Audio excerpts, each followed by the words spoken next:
Guys, welcome back to my channel, and if you're joining me for the very first time, my name is Fajira. I'm so happy to have you in my beautiful family. And for my returning subscribers, I want to say thank you guys for always coming back to watch my videos, for sharing my videos, and for my new subscribers, thank you as well for joining my beautiful family. And if you are yet to subscribe to join this family, please do not forget to hit on that subscribe button and turn on the notification bell, so each time I upload a new video, you are definitely going to be the very first person to see that video. So in today's video, I have come with a very good news. It's an update of my previous video when I talked about the UK government adding healthcare assistants and carers to the shortage occupational list.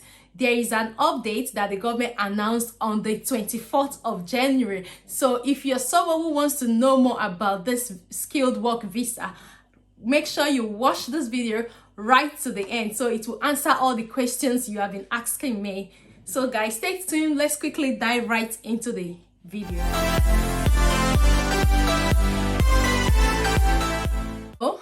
A lot of people have been asking me about when this scheme is going to commence from, because they have been applying to some care agencies and they have been getting a no. I'm here to give you an update from the government website on the 24th of January that says that this scheme will kick off on the 15th of February. On the 15th, just a day after Valentine's. So for everyone who has been asking me, oh Fajira, when is this scheme going to start? When is it going to start? If you have been making application and no one has gotten back to you, know that it has not been opened. So it's going to kick off on the 15th of February. So get ready. As you're enjoying your Valentine, know that you've got something to do the next day. So, and remember, I said that in my previous video that this scheme is going to last for 12 months. And after the 12 months, which the government will now review and see if there is a need for them to extend it, or if they've gotten enough people and they don't have any need to extend it. So it's going to last for 12 months. And remember, you have this 12 months window for you to apply for this healthcare assistance and carer visa route, which is a skilled work visa. So I've been getting a lot of people asking me that who is qualified to apply. So I'm just here as well to let you know that everyone is qualified to apply for this visa, provided you're age 18 and above. There is nobody that is excluded, provided you're 18 and above. And remember that the retirement age here in the UK for women is 65 years. So if you're a woman of 60 years, you still got 5 years for you to work. So you can as well apply. And for a man, it's 67 years. So if you're a man that is already 65, you still got 2 years. There is no discrimination when it comes to that. Everybody above 18 years, they are qualified to apply for this visa. So another question I've been getting, what do I need to apply? You don't need any qualifications from the new updates from the government.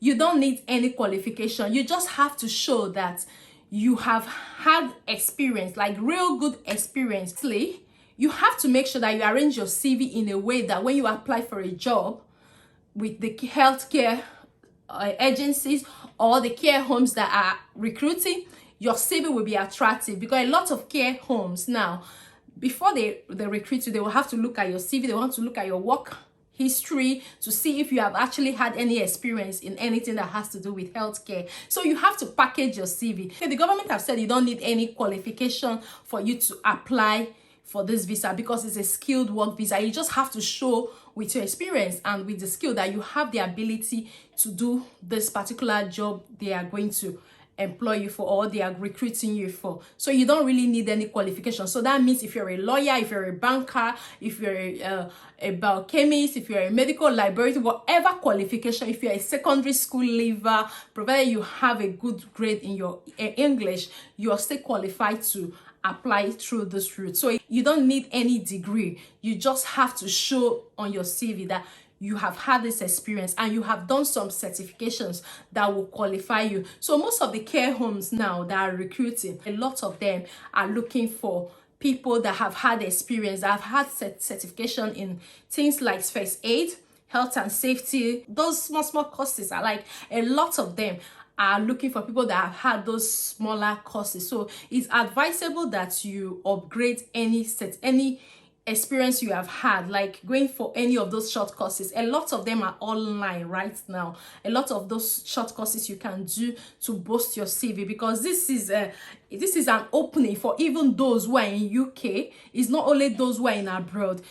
A lot of people are in UK and are also struggling to like stay back in the UK, and they have seen this as an opportunity for them to stay back in the UK. So you that is applying from abroad, from Kenya, from Ghana, from Nigeria, from South Africa, any part of the world you're applying for, you have to make sure that your CV is well packaged, your CV is well arranged before you can apply for a job. Because the companies you have to apply to, the care homes you have to apply to, are care homes that have certificates of sponsorship, which is COS. So if you're able to get a job with the care homes that have certificates of sponsorship, which I have actually made a video, I will be uploading that video next, listing out some more findings I did about the care homes that have certificates of sponsorship.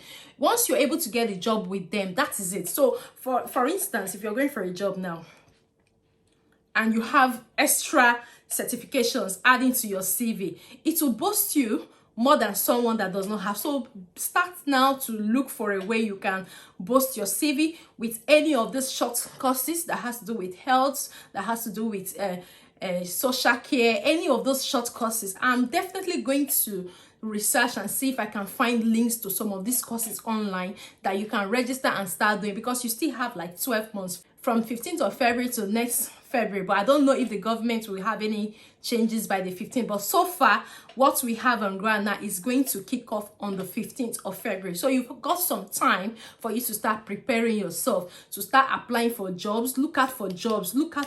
Like, start applying. You don't need to just apply to one care home and you say, oh, these people did not get back to me. Remember, a lot of people in the UK are actually applying to that same care home you are applying from abroad. So you just have to keep, if I were in your shoes, I will make sure that I apply to almost 10 I'll make sure I apply to almost 10 care homes and see anyone, at least out of that 10, 1 or 2 may contact me for interview. So that's when your CV now comes to play. So you have to make sure that you arrange your CV very, very well, and don't go and put something you cannot defend on your CV, because I also am privileged to be interviewed for my company, and I know when you see one of the things that will attract you to invite somebody for an interview is when you see a well presented CV with good experience and some certification. So already see that this person that has this CV can do the job. Maybe the person could come now and what the person is saying is different from the CV. So don't be like one of those people. Make sure that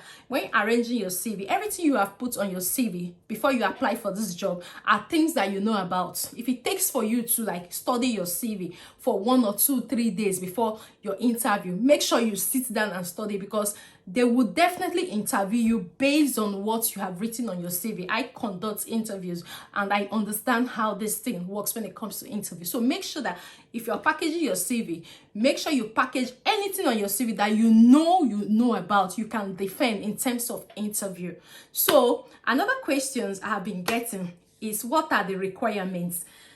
My dear, there are 1,001 requirements that I don't even know, because a lot of care homes have different requirements, but the few ones I know, because I've been able to speak to 1 or 2, they specifically told me that you need your English exam, which is the IELTS. That is important. Like, even when they are employing people from abroad, they want to see that you have the ability to communicate with the people they are recruiting you to come and work with. So you need that IELTS. So if you have someone who have not registered for that IELTS, go and register now, because you still have, this scheme is going to last for 12 months. So you still have some windows to start putting up things together. So you need that IELTS to be available. Trust me, I'm not saying you and the government have said they need IELTS, but for you to put yourself in a better place of getting employment with those care homes that can sponsor your visa, those care homes that have certificates of sponsorship, you need to prove, like, you need to show that you have actually acquired that.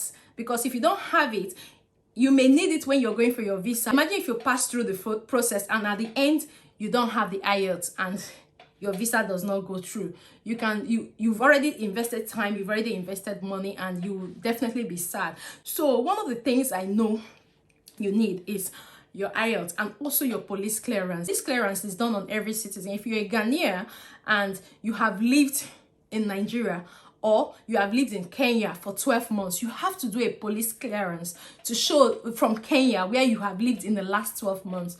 Or if you've lived in Brazil for the last 12 months, you have to do that police clearance, which is police check, to see that you don't have any criminal record. So that's one of the things I know you will need. And in some cases, some will need tuberculosis tests. And tuberculosis test, it depends if the name of the country you're applying for is on the list of countries that will require, they will need to present their tuberculosis test. Years ago, I can't remember, there was a time we were applying for a visa and we actually did tuberculosis test, but funny enough, nobody asked us on arrival. So for you to be safe, just have it handy.